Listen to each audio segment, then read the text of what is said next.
6 weeks adventure, travelling in our caravan, heading from Brisbane to the Great Ocean Road in Victoria and then on to South Australia, and stopping at different places on the way.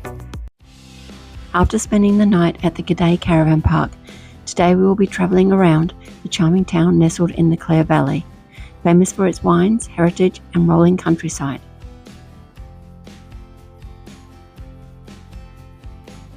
We started the morning with a walk through town, full of history stone buildings, boutiques, shops and relaxed country vibe Clare is known for. Within the region of Clare, there's 34 wineries.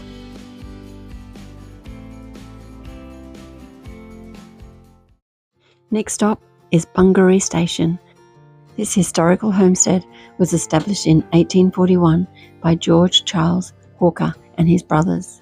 Bungaree Station quickly grew into one of the most successful and prestige sheep stations in the colonial South Australia.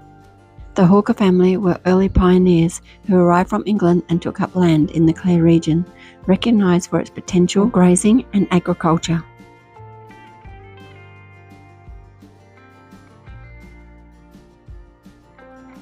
The station became a self-sufficient village with its own blacksmith, woolscarer, shearers, quarters, store, stables and a church.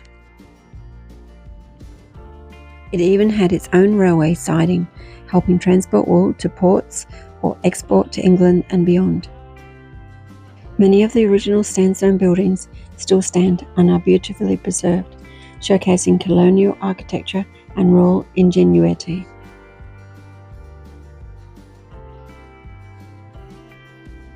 At its peak in the late 1800s, Bungaree ran over 100,000 merino sheep, becoming a major player in Australia's booming wool industry.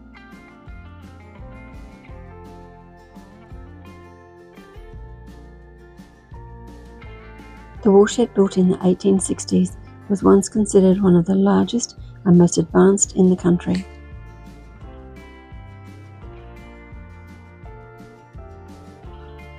Today, Bungaree is still a working sheep station, but also welcomes visitors with accommodation, tours and events.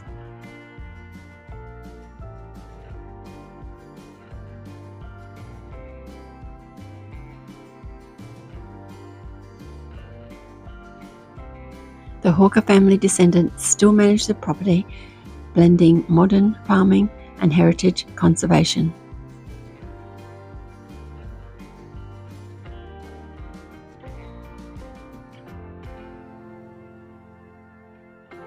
The station's church, St Michael's, built for station workers and their families, is still used today for weddings and local services.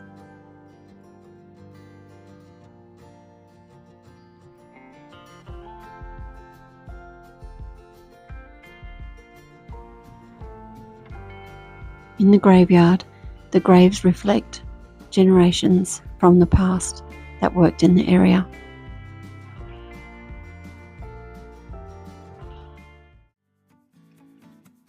Now that's what you call a mega tractor. Certainly wouldn't want to get in his way.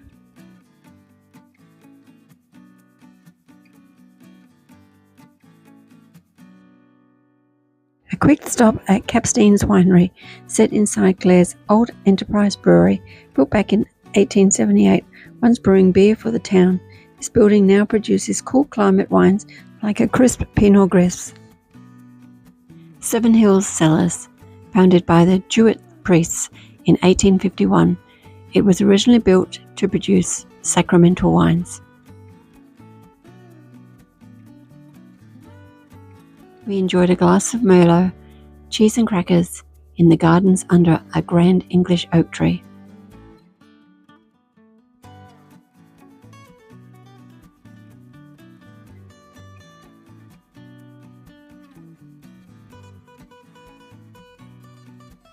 The beautiful St Aloysius Church, completed in 1875, remains the spiritual heart of the property.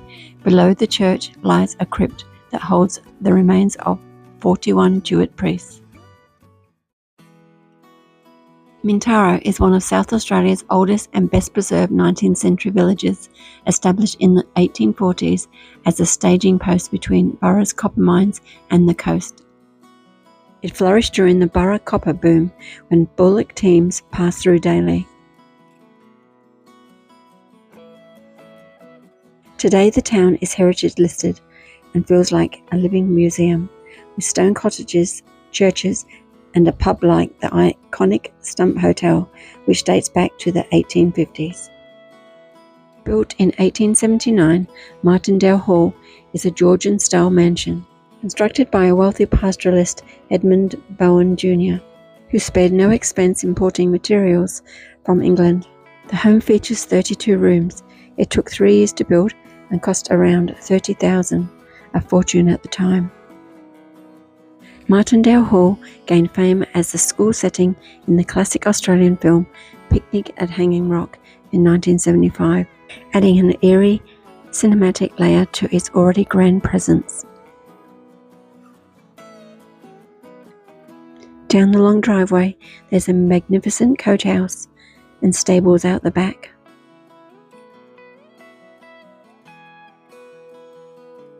Bowman lost the estate after drought and debt, and it was later taken over by the Mortlock family, who donated it to the University of Adelaide in 1965.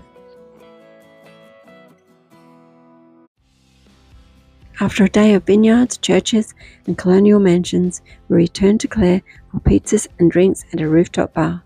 And that was the end of day 26.